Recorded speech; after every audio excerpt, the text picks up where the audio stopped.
Okay, great. Well, on that discussion leading us into the topic, I think we'll dive in. It stopped beeping that new people are arriving, so I'll assume most people are here. So welcome everybody to our second Argiad network talk. We were discussing at the beginning about maybe moving the time for people, but I'll send an email around about that in the future so we can have a discussion to try and find one. But for now, obviously today we'll go with as we are. You're all here for it, so I'm very pleased to welcome Bill Greenwalt, whom you all know, who's going to talk to us about the Damastion silver mines, mining for silver, mining for mint. So over to you, Bill. Well, thank you. It's good to see some people I haven't seen for a long time. And I want to start out by giving a little history of this paper, which I'm actively getting involved in. 2 or 3 years ago, while it was still COVID, I was involved in a Zoom conference. One of the participants of whom was Johannes Heinrich, and he gave a paper, and I gave a paper on some of the stuff I'm going to cover today, but not near as focused on what I want to focus today. And because of several things, COVID itself, I retired, moved cross country. My wife, as many of you know, got very sick, although I'm glad to say she's doing very well considering what she was like a year ago. I sort of dropped this topic, but then I saw in the last Coronis a couple of papers, two of which I've listed here. One is Heinrich paper, Silver from the North, and the other is Unduci Gattinoni's paper on the Illyrians and Macedonians. And it got me back into this topic. And I'm excited about it, to be honest with you. So I find it very interesting. One of the things I really want to do today is to highlight the work of, I'm not even sure how to pronounce her name. I'm terrible at networking, as most of you know, or staying in contact with people. But I think she's an independent scholar. And I'm not sure if she's in North Macedonia now, or Belgrade, or Kosovo, whatever.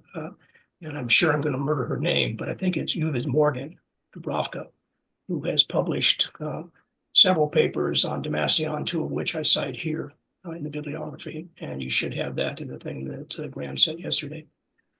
I want to make reference, actually, I want to summarize these two papers before I begin to what I really want to say, because I find them very exciting. I will say that since my move, I have organized some of my papers in a way that I didn't have access to before. I just have been very, very lazy about this sort of thing. So when I make reference to certain things, if you don't have this, especially Alexander of Macedon, many of you probably have that volume, but if you don't, send me your email and you want to see it, and I'll send this along, because I'm going to be talking about some of the points that I made in that particular paper as well. So anyway, this paper sort of been in the back of my mind, and the reason I decided to talk on Macedon's Illyrian problem today is because of these two papers, which came out about the same time as you guys were meeting for the first time with this group. And I'll begin by summarizing. First, was Morgan's paper on Damastion's foundation at the beginning of its coinage, and then moving on to the pattern of blind spots of coins in Damastion. I'm not going to obviously repeat her argument. I agree that she's made some very fine points. I'm not the only one who has agreed that her argument is strong. As I said, Heinrich uses her in his paper, which I refer to here. But in terms of locating where the mines of Damastion and Damastion itself was, there are two very important passages. One is from Strabo itself, and this is where he talks about Damastion per se. And the second piece of information is a gloss from a Vatican palimpsest, Greek 2 2320. It's in the Vatican Library. which is a brief commentary on Strabo book 8616.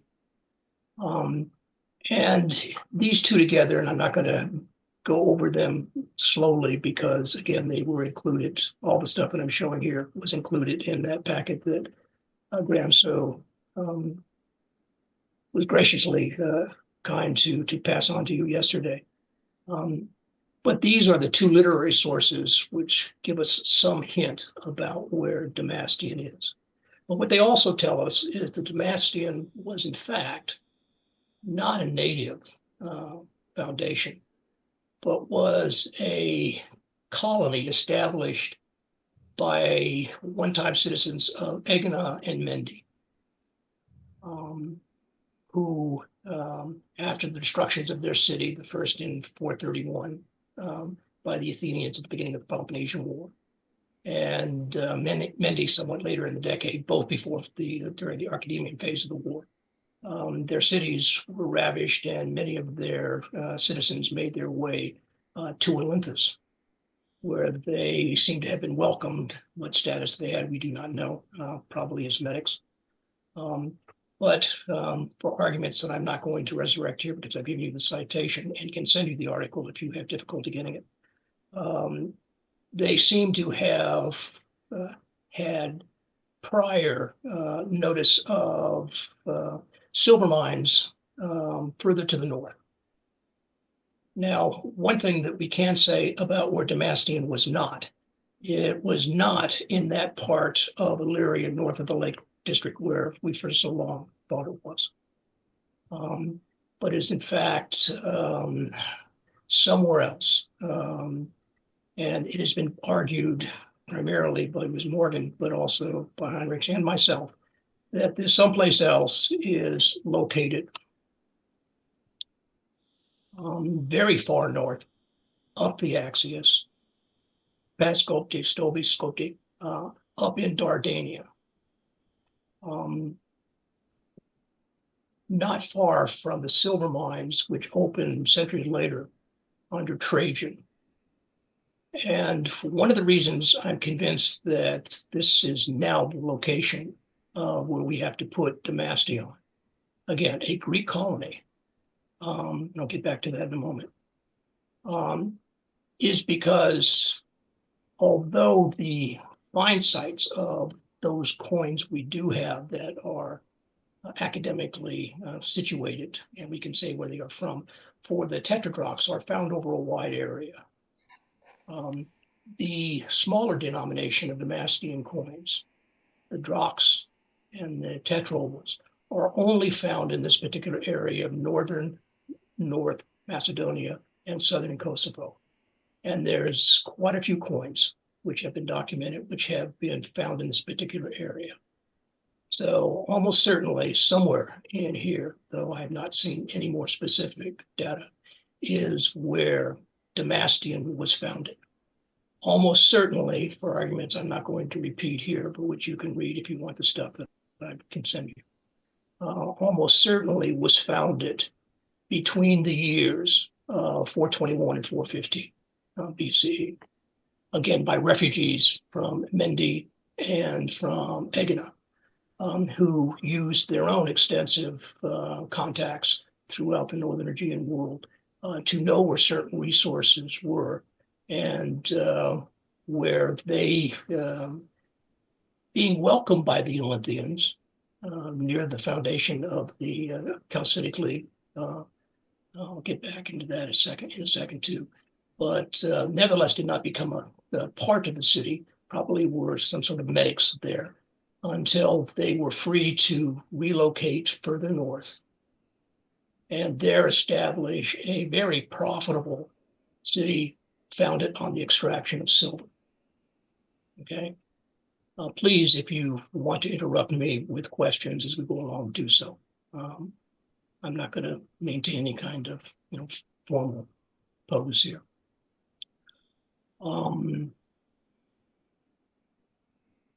This is incredible for a number of reasons. A very unusual colony for the Greeks.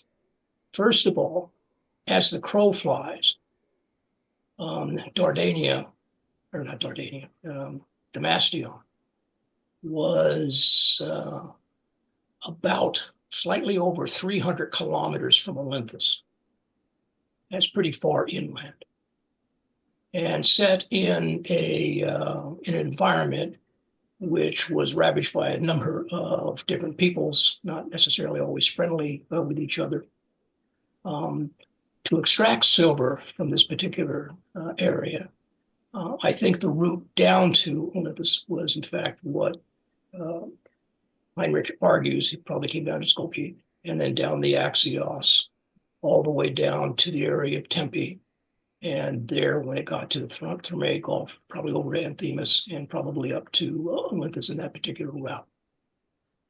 This probably wasn't the only source of Olympian silver, but the extraordinarily close correspondence between the tetradrachs of Damastion and those of the Chalcidic League it can't be coincidental that these things are closely tied to each other, financially and almost certainly politically. So the first point I'd simply want to say is I want to summarize up the arguments of other and say that we can pretty much put Damastion up here as a Greek colony, which is found in the texts and which is reinforced by the spread of minor Greek coinage, which nowhere ever travels very far from their source of minting. Larger issues travel further, but there's a real concentration of the smaller issues here in this part of the world. But the uniqueness of this should certainly be understood. Okay. Now, another thing that's argued by William Morgan is that there is a very close correspondence between the weight system. And I did not put, by the way, on this is an abbreviated bibliography. I did not put May's excellent late 1930s book on Damascene coinage or some other things that could be put here. Figuring you'd probably be familiar with it. But there is a close correspondence, not only in terms of the obverse and reverse types, especially in the tetradrachs between the two minting authorities. But there even seems to be some duplication of artists behind some of the dies, so that the artists who at least carved the initial dies for the Damascene coinage seem to have come from Olympus, from the Chalcidic League. But there also is maintained for decades after the foundation of both of these coinage. And I will say now that the tetradrachs of the Chalcidic League, not the issues of Olympus, but the tetradrachs of the Chalcidic League, seem to have begun to be minted in the last few decades, or last few years of the 5th century. And the first of the Damascene coins seem to be minted at the beginning of the 4th century, probably about 395. Okay, so there is a close correspondence not only between the images on these coins, but there also is a strict correspondence between the weight standards of these two. And I'm not going to go into where the Chalcidic League gets its weight standards from, but its tetradrachs were issued at about 14.5 grams. Those of Damastion were issued at about 13.6 grams. Consistently, they are lighter than those of the Chalcidic League. And it's been convincingly argued, at least as far as I'm concerned, as far as Heinrich is concerned too, that the difference here is a kind of tax imposed on the silver, which is minted in Damastion and primarily sent, in bulk sent down the route that I just mentioned to the city of Olympus, where it tended to be reissued as Chalcidic League coinage. In a very special way, at least the large denomination, the tetradrachs of Damascene coinage, do not seem to have circulated so much as real coinage. They actually seem to have been sent from Damascene as minted bullion to be reissued by the Chalcidic League. Now, why they do this, and why is the weight standard less? Well, I'm convinced that Morgan's answer to this is the correct one. There's a kind of tax imposed by whatever authority has allowed this Greek colony to be established near these mines for the mutual benefaction of everybody. And I won't go into the percentages. I can give you those if you really want. But it seems that the exchange rate between Damascene and Chalcidic coins come to be about 15 Chalcidic coins for every 16 Damascene coins. That's about. Now, these numbers work for me, not because I've worked with Chalcidic coinage or with Damascene coinage, certainly. But in another context, dealing with the revised coin standards of Archelaus, I found for different reasons when two different weight standards and issuing authorities issue coinage, sometimes they're issued not strictly on the same standard, but slightly askew, so as not to allow, in the case of Archelaus's coinage with Athenian coins, so as not to allow Macedonian to become merely an appendage of Athens when it comes to coinage and international trade. But there is an easy conversion, a ratio, 7-5, 6-4, something along these lines, something that can be handled by a third grader when it comes to math. And basically that looks like what is happening with the Damascene coinage. It is issued consistently at a discount, and the discount goes into the pockets of whoever is allowing this silver to be exported from Damascene to the Chalcidic League. Okay. Am I making any sense here? Do you have any questions on what I'm saying so far? Okay, this is not my argument, and I'm really not coming here to talk about this, but you have to sort of know this in background for what I want to say today. All right. Okay.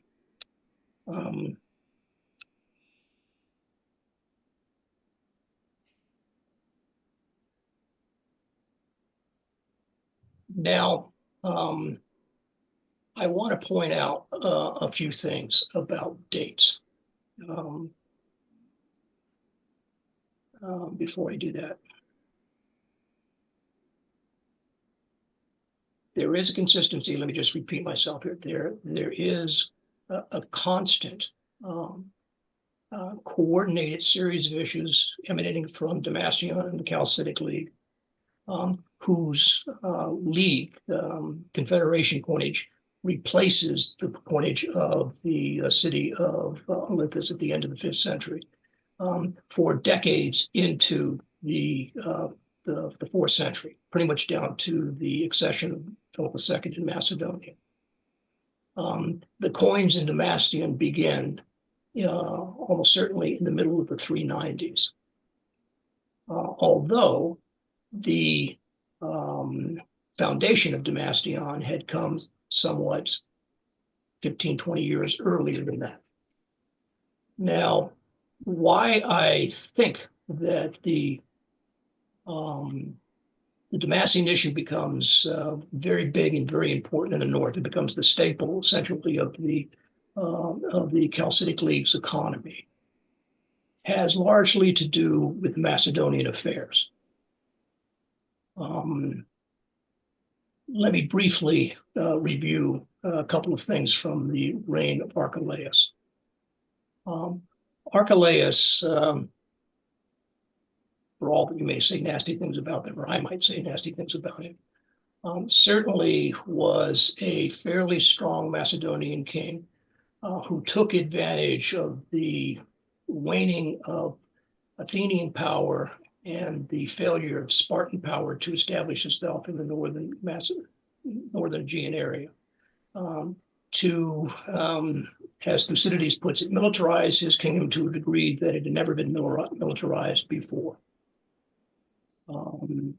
He did many other things as well, but he essentially coordinated and centralized a system of especially defensive military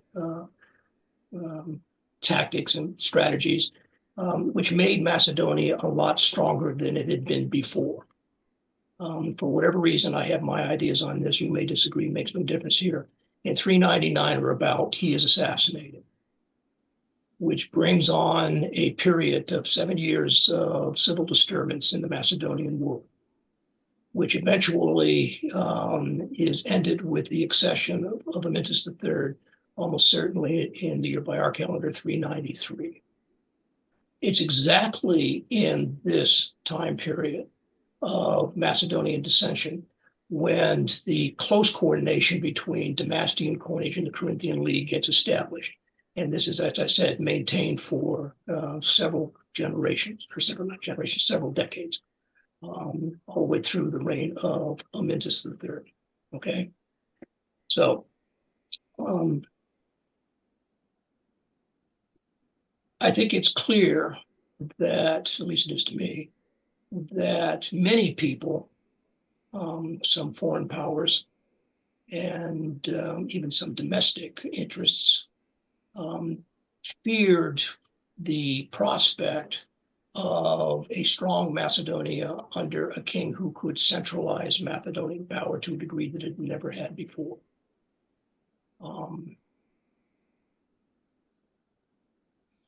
When Amyntas III acceded to the throne, we are told by Diodorus that he was displaced after a brief period of time by a massive Illyrian invasion of Macedonia, something which I believe, I think others believe, not everybody is convinced, was repeated 10 years later in 383 by a second invasion, which is recorded not only by Diodorus, but it's also recorded in Xenophon's Hellenica.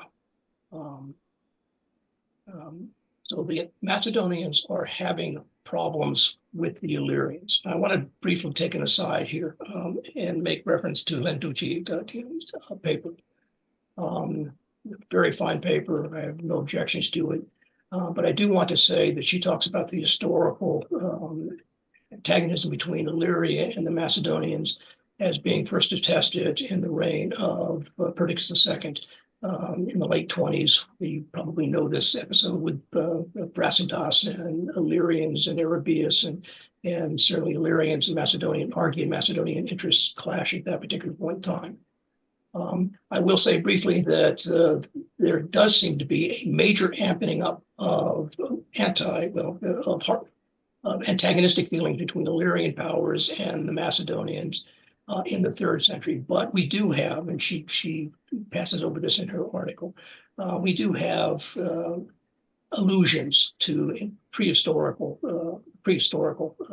Macedonian kings. We have a couple of incidents where Macedonians are said to have caused the Illyrians are said to have caused the Macedonians problems in the reigns of Iropus and Argias. I do think that the Illyrians and the Macedonians had been snipping at each other for quite some time. But in fact, it is attested in our sources that the animosity between the two peoples really amps up in the 4th century after Archelaus. It amps up under the reign of Amyntas III. Of course, it plays a role in the death of Perdiccas III, plays a role in the rise of Philip. I'll get back to these things in a moment. And I think the reason for this is, has already been mentioned briefly by me, but I want to emphasize it now. When centralized Macedonian authority broke down after Archelaus, and when Macedonia was in a period of discord in the 390s, there was a window of opportunity for entrepreneurs operating with collaboration with the Chalcidic League and the Olynthians to take their knowledge of silver deeply embedded to the north of Paeonia, to use the Axios to transport much of this silver, paying taxes, of course, to do so, so that they could be minted in Chalcidic, the Chalcidic League, or by the Chalcidic League, and foster that league's interests. This almost certainly could not have occurred and it did not occur. The coinage of the Damastians, the tetrarchs, did not begin to appear until this period of discord in Macedonia. To have attempted a scheme which takes, massive amounts of silver in some sort of quasi-Bullion form down the Axios through the heart of Argead-controlled territory in order to supply a state which was growing in authority and power on the eastern border of Macedonia, simply could not be maintained. This kind of export and trade simply could not have been maintained while there was a strong Macedonia. So this window of opportunity, which ultimately led to the rise of Amyntas III, I think provided this final link, allowing Damastian silver to come to the Chalcidic League. Now, what can we say about these entrepreneurs? Certainly, Mendi had a storied history in terms of its coinage. So did Egina, although Egina did not have the ties to the north that Mendi did. But certainly merchants, especially from Egina, had long experience in international trade and in the management of affairs over long distances, which could have provided the seed for a colony, a successful financial colony of Damastion, far to the north of former Greek interests. They needed the window of opportunity however, to succeed in this. But once this trade between Damastion in coinage to the Chalcidic League had been established, it was in the interest of all powers, except for those perhaps of the Macedonian king, to maintain a relatively weak Macedonia so as not to allow there to be some disruption in this export of silver from the north to the south. Okay. There is an invasion, I think, at the beginning of Amyntas's reign. I think there's a second one 10 years later. I'm absolutely certain, well, I'm not absolutely certain, I can't prove this, but I certainly guess it strongly, that there's a lot of pressure to be placed upon Amyntas to not disrupt this trade during his long reign. Okay.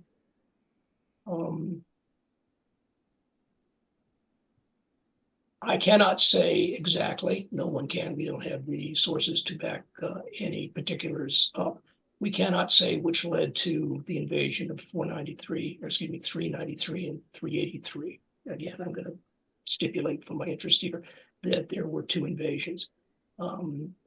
I suspect that the first one was because a newly enthroned Amyntas might have had ideas of somehow interfering in the trade between Illyrian interests and Chalcidic interests.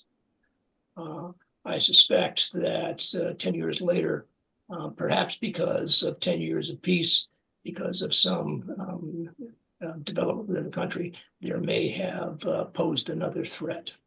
But what we do seem to know from our dearth of sources is that Amyntas does not seem to have pushed the envelope when it comes to either domestic or foreign policies in the last 10 years of his reign.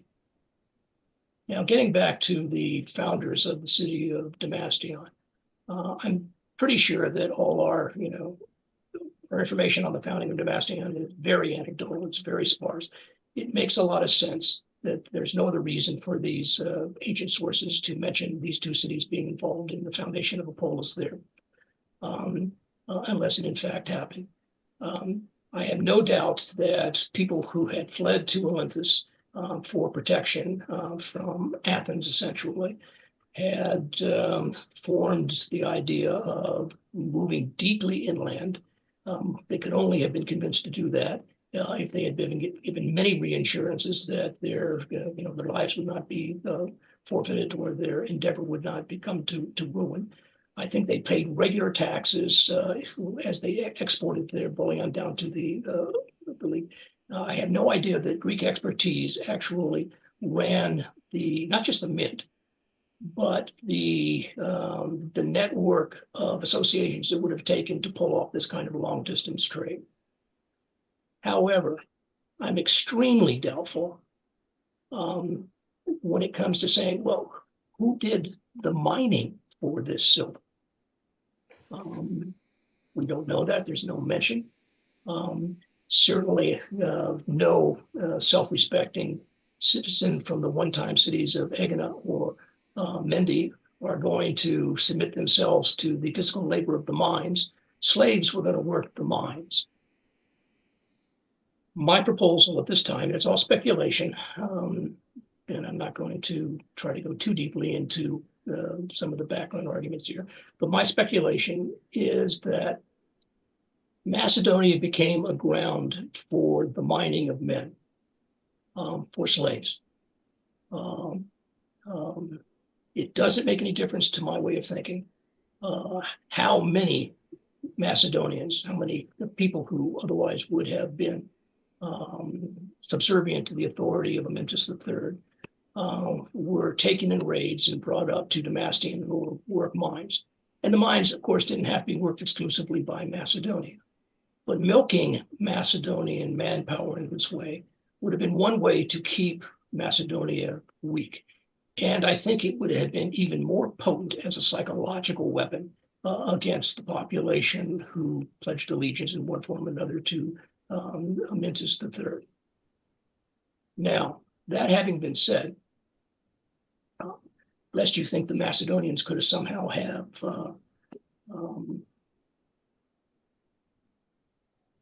rallied around their king in order to provide an effective resistance to the pressures of Illyrian and Chalcidian interests. And we know that at one time or another, I'm not going back into these stories, at least not here, that both the Illyrians invaded Macedonia. Amyntas ceded some of his territory to the Chalcidians, primarily because although he understood that they were in league with the Illyrians, they were less scary than the Illyrians themselves were. We know that there are pressures upon Macedonians, but I do think there's probably a systematic drain on Macedonian manpower or the threat thereof. And I think, to be honest with you, in this, that there were interests in Macedonia which were complicit with those of the interests of the Illyrians and the Chalcidian League. And I'm going to go back to an article. I don't know if people have read it. I haven't seen it referred to, so maybe people think I'm a complete idiot. But I went back and I reread the article that I wrote about 10 years ago on Alexander II. And I won't repeat the arguments I have there. They're much better put than I could in 10 minutes here on paper. And if you don't have access to that, send me an email and I'll send you a copy. But we do have a report from a historian contemporary with Philip and Alexander that some Alexander established a body of men called the Peasantyroi. Now, I know Ed's not going to like this, but that's okay. Ed's wrong on this one. It's not Alexander III. Clearly, if Thucydides is right, it's not Alexander II. There are problems with the citation from Anaximenes of Lampsacus, why that name just escaped me for a moment. That cannot be argued away. I mean, there's some mistake in the passage. People have objected to assigning the origin of the Peasantyroi to Philip's older brother. Some, I think, are just silly reasons. Lane Fox still doesn't like me because I called him in public silly. His argument silly once. He said there wasn't enough time in his reign for him to institute this kind of reform. Well, if he came down kicking, there's plenty of time. And he assigns it to Philip II. He says the Peasantyroi were created by Philip II. Well, Philip did a lot of things. But if he created the Peasantyroi, he did it the day after he came to the throne. just as Alexander II might have done so, or I'm arguing did do so, because he's a very busy man in the first couple of years of his reign too. And Alexander II certainly did not know that he was going to be assassinated a little over a year into his reign. I think what likely happened here is that Amyntas had acquiesced to the pressure of the Illyrians and the Chalcidic League, and paid tribute. I have no doubt that some of this tribute would have come from the revenues extracted from royal forests. The Macedonian kings still continued to glean revenues from that particular source.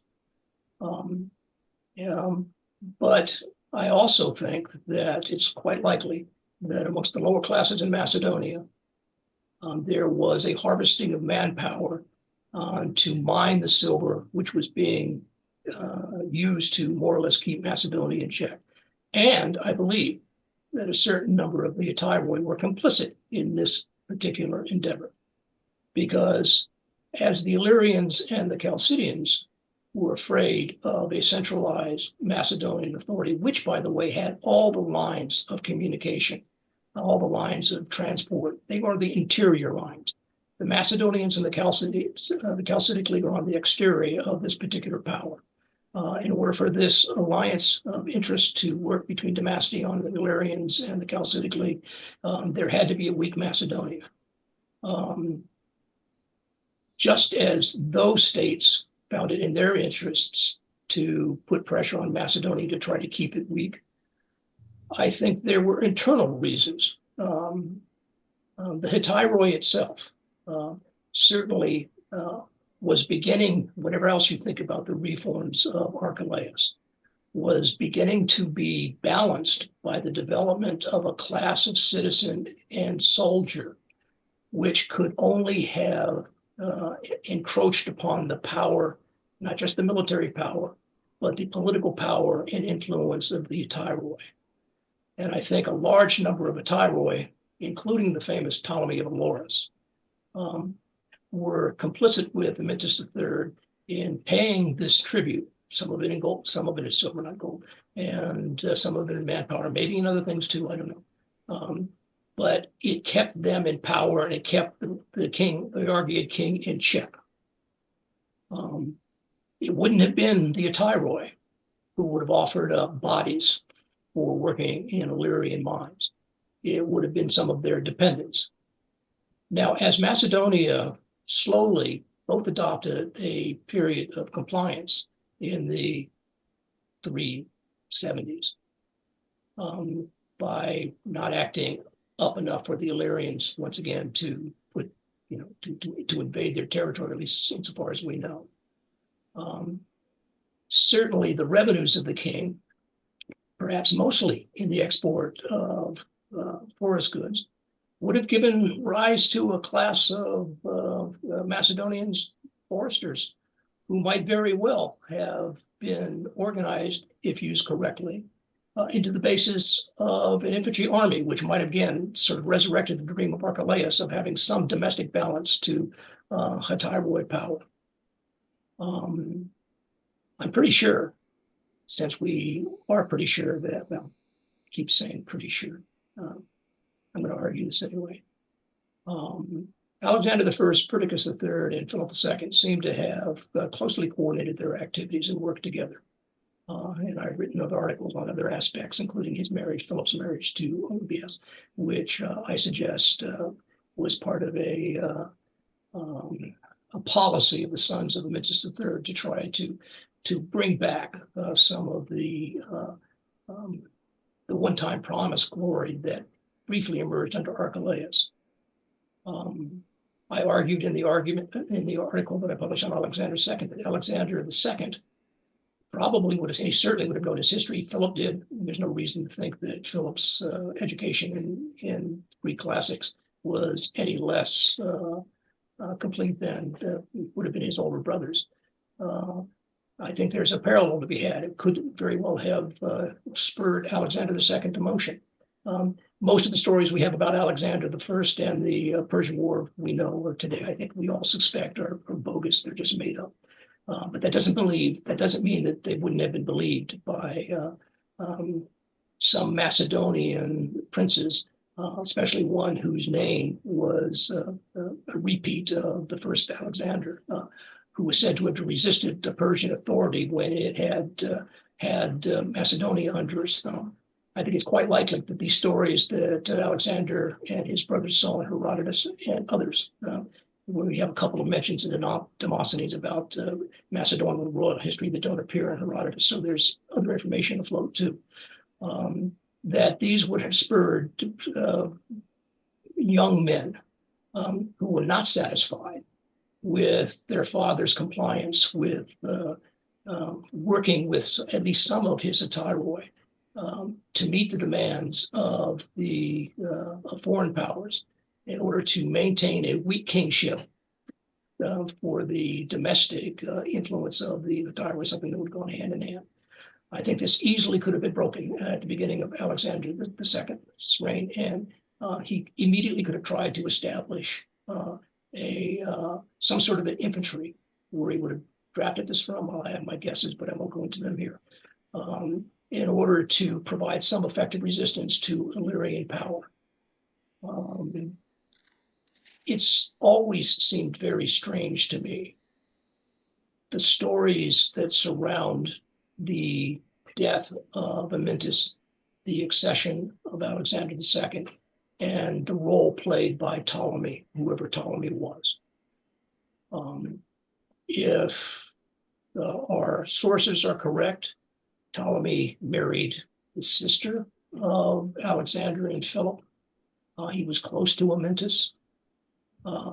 There seems to have been no difficulty whatsoever for Alexander II to have come to the throne. Very unusual in Macedonian history for there have not been any effective resistance to the accession of the more or less named heir. I think that Ptolemy had a role in this because he expected Alexander to follow in the footsteps of his father and to comply with Illyrian demands and Chalcidic prophet to maintain a weak central authority, making it possible for certain hetairoi, including Ptolemy, to maintain their domestic interests. I think it quite possible that Ptolemy was shocked when he learned that Alexander wanted to almost immediately not just institute to be hoped, effective infantry, but also one which took the presumed title of Peasitairoi. Now, whatever else a Tyros was, a companion was, that was an honorific title. It was an honorific title to be a companion of the king. It was an honorific title to, even if you weren't one of the innermost hetairoi, you were one of the extended cavalry. It's an honor to hold that status. To create a force and name it Peasitairoi, that is an assault, it seems to me, upon cavalry hetairoi prestige. And to think that Alexander moved quickly enough, in my argument, to try to provide some effective defense against the various factors which kept his father's reign weak, quickly turned Ptolemy against him and ultimately led to Alexander's, well, not ultimately, it didn't take very long, to his assassination. I think that Eurydice, her marriage to Ptolemy, we can argue about this if you want to. I think that she undertakes this realizing that it's the only way to try to save the lives of her two younger sons. Therefore was complicit in this for as long as it lasted. But I'm saying here that the evidence from the coins of Damascus and the linkage with the Chalcidic League, the passage, the geographical passage, which must have led one to link the other, certainly affected domestic Macedonian politics in a way that helps to explain some of the anecdotal historical evidence we have about the lives of Alexander II and the period of the 360s. So I'm even more convinced now that my arguments supporting the ambitions of Alexander II are true, in part because the Damascene mines are not located in an area which could have brought their silver to the Chalcidic League without passing essentially through the center of Ardean Macedonia. And that helps to, I think, improve my earlier argument on the importance of Macedonian Chalcidic League silver and their influence. It helps to improve my argument as to what the reaction against this attempt to suppress Macedonia, how that played out in the 360s and ultimately with Philip's accession. Now, Philip's a genius, no doubt about it.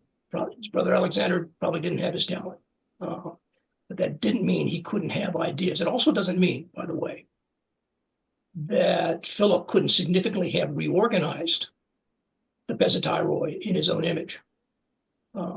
But the use of this term Pesatiroi, I think, is purposefully chosen by Alexander, probably, in agreement with Perdiccas and Philip, to try to build up an effective counterweight to a Tiroi influence as it stood when he came to power in 370, 369. I guess I'll stop there. Great. Thank you. Very good, as always. I'm sure there's a number of questions. Anybody want to dive in first? Things?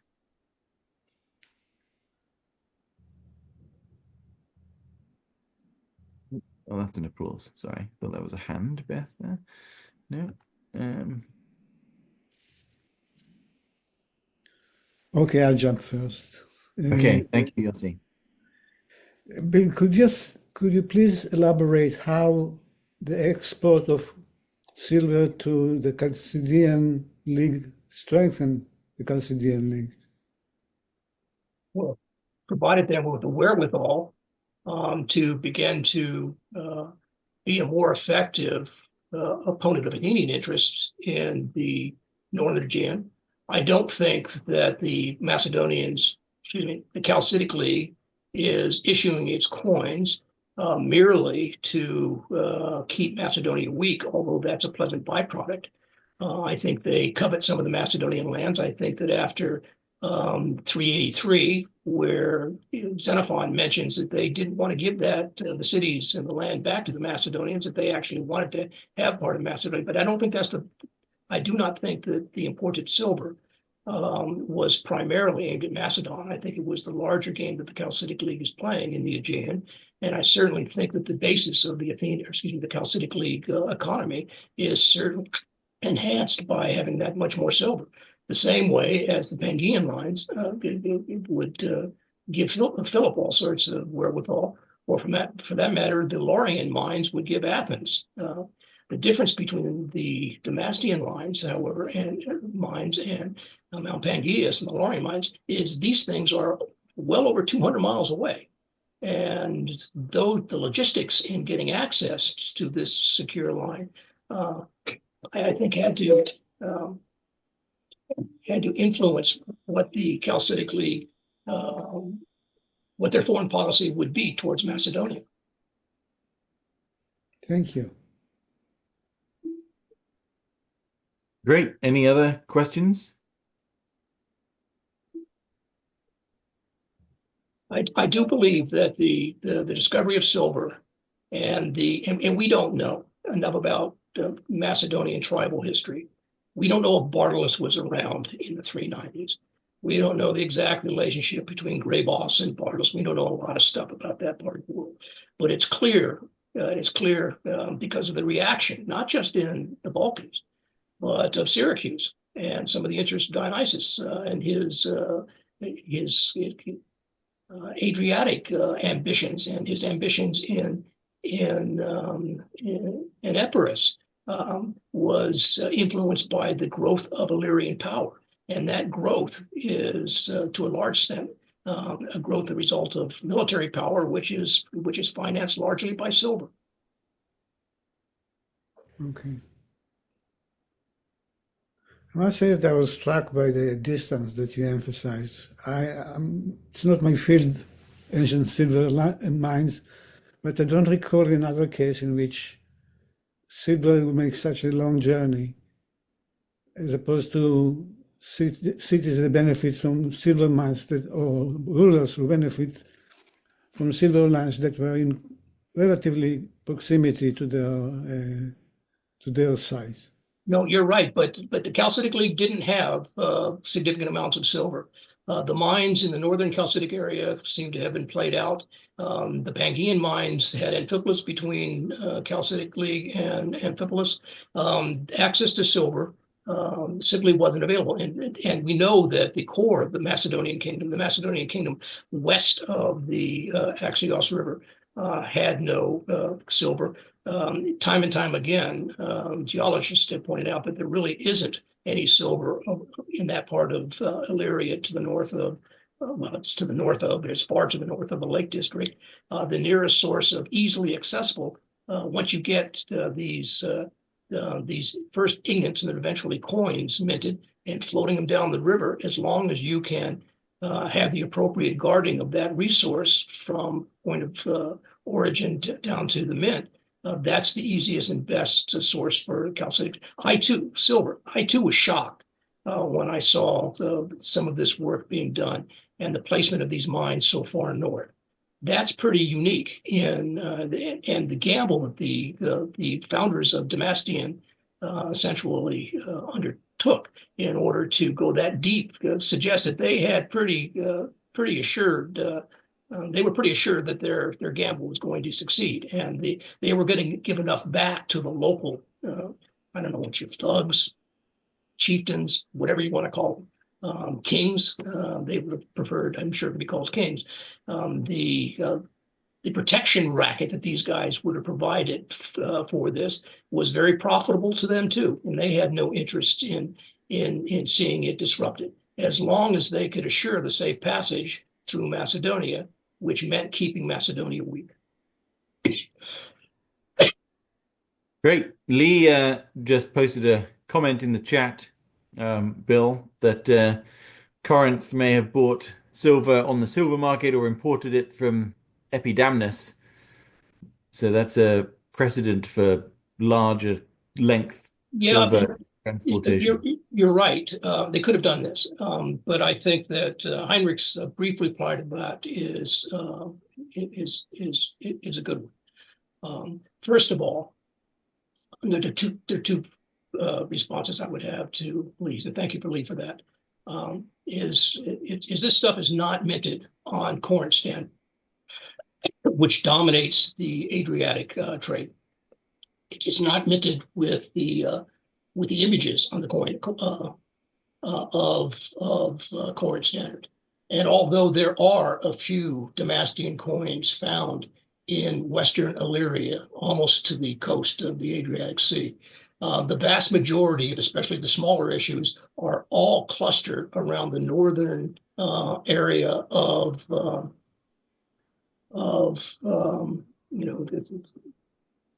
Axios in either Kosovo or North Macedonia. And the smaller denominations, which are connected to the Damascene tetradrachs in good proportions, those do not in any way reflect Corinthian influence. Great. Yeah, Lee replied again. So Corinth is minting its coins in Corinth with silver they imported from Epidamnus. Yes, they can do this. But how is Olynthus going to take over the silver export of silver mines near Epidamnus? That's going to another state. There are other sources of silver, and I'm sure that through trade, you don't have to have minted silver. I mean, you don't have to have mined silver to mint coins. You can remint silver that has been brought into your city, but there's all sorts of accesses to silver.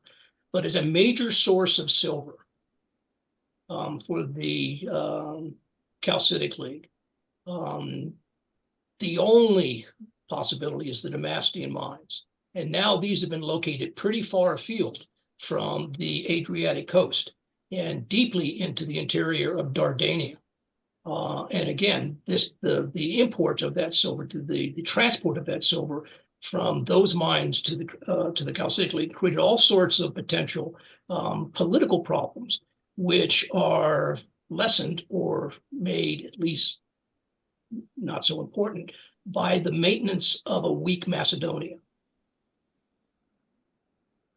This helps to explain, by the way, the importance of the Damastian mines and eventually their incorporation into the Paeonian state in some of their coinages of the reigns of Alexander and Philip. It helps to explain why Philip is so deeply concerned with Paeonian affairs so quickly after his own accession, almost as quickly as he is with the Illyrians in the Lake District. Great. Any other questions anybody has? I know nothing about this topic, but I'm interested in how they transported this stuff. Do you envision there being sort of a little regiment of soldiers walking along the river alongside the boats that are dragging the silver, or how do you actually... On rafts, yes, to be honest with you. And I do imagine there being hefty security guards. And I do believe, to be honest with you, that's why the mechanism of minting the Damastian tetradrachs are why it's used. First of all, it allows you to cut off a great percentage as profit for the people providing the protection. But also, it seems to me a lot easier to count out things into your hands than to be lugging big ingots of silver, 50 pounds, a talent of silver. Put these things in bags, and it doesn't take an Einstein to count. Okay, you've got 16 Damastian coins that will eventually equal 15 calcitic. That's an easy transaction to do in your head. So in terms of bookkeeping, I think it's a lot easier too. And I just believe these things are mounted on rafts and floated down the river until they get to the area around Thermi, and then they're going to have to be packed on, donkeys or something. Mm-hmm. So we got sort of my knowledge of treasure transportation is Robin Hood and robbing treasure out corridors or whatever. But was it sort of? Do you think it would be a regular, like when it's coming, or? I'm absolutely certain that this well, again, I keep saying that, and nothing's certain in our business. A new piece of evidence will pop up next week, and we'll all have to change our minds. But as things stand, this is the expertise that the financial merchants from Mendi and Egina provide. They provide the sort of managerial structure for how to make this work. These guys are used to international trade. There are merchants going up the Danube, for goodness sakes, and coming back down. They know how to do these things. They're practiced merchants in international trade. Yeah, great. Good. Any other questions or comments anybody has further down? You can unmute and ask or raise your hands. No? Everybody happy? Beth, you always seem like you're about to say something, but then... I do. I know nothing much about this, but I've seen a lot of 50s Westerns. And I'm thinking about movements from mines, whether it's bullion, mainly it's bullion, to trains. And the very common theme of attempts to rob the stagecoach before the train, later people taking things even on the train. And it strikes me that this requires kind of more formidable protection than Bill has so far described. I guess I want to hear some more about how you could make it safe to do that on a regular basis, particularly because it would be a regular basis? Yeah, I first of all, I'm as shocked as anybody here that Damastion is that far away and up the Axios River. That's a long way from, nobody with a source of silver anyplace else is going to go to that extent. Okay, so, but the small coins seem to me to be conclusive.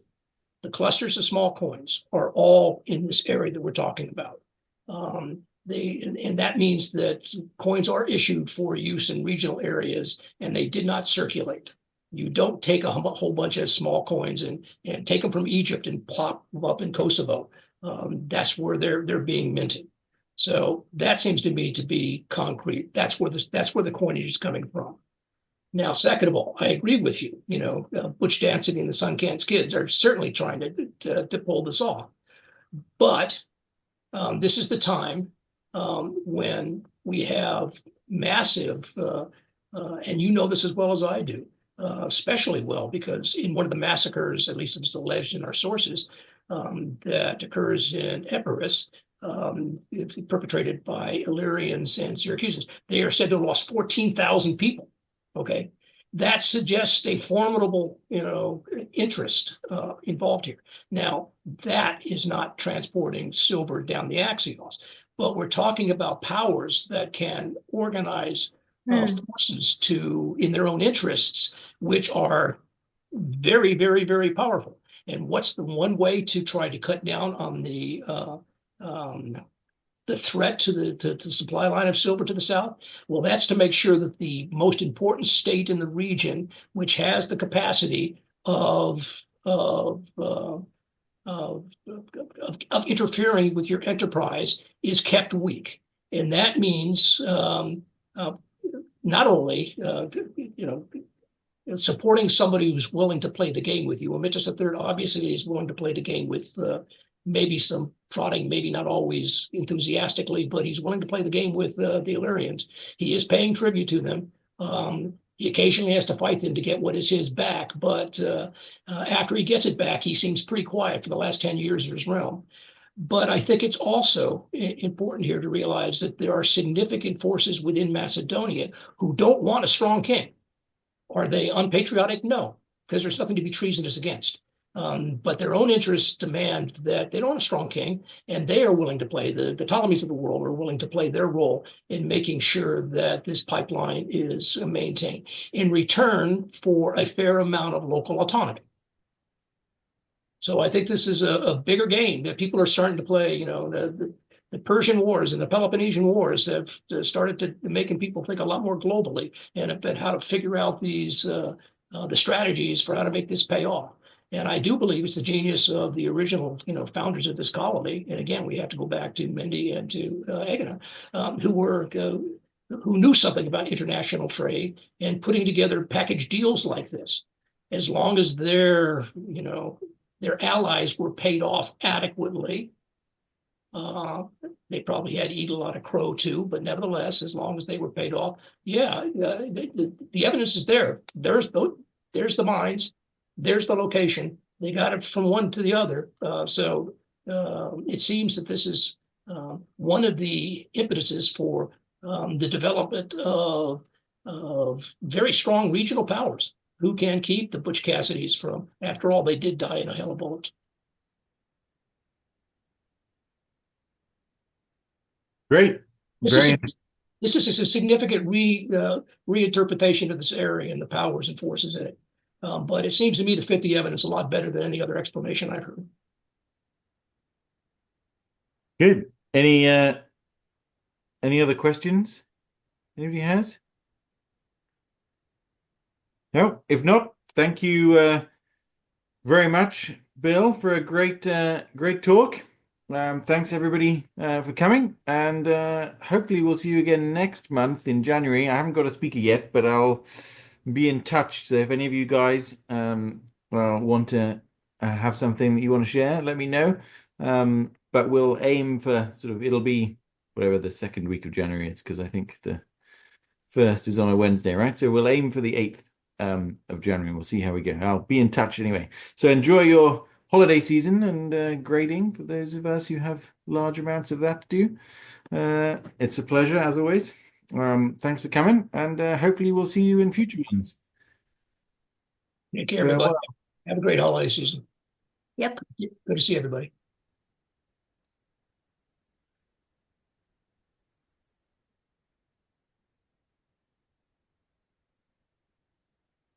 Okay, Grant, I'm getting out. Take care. Yep. Thanks, Bill.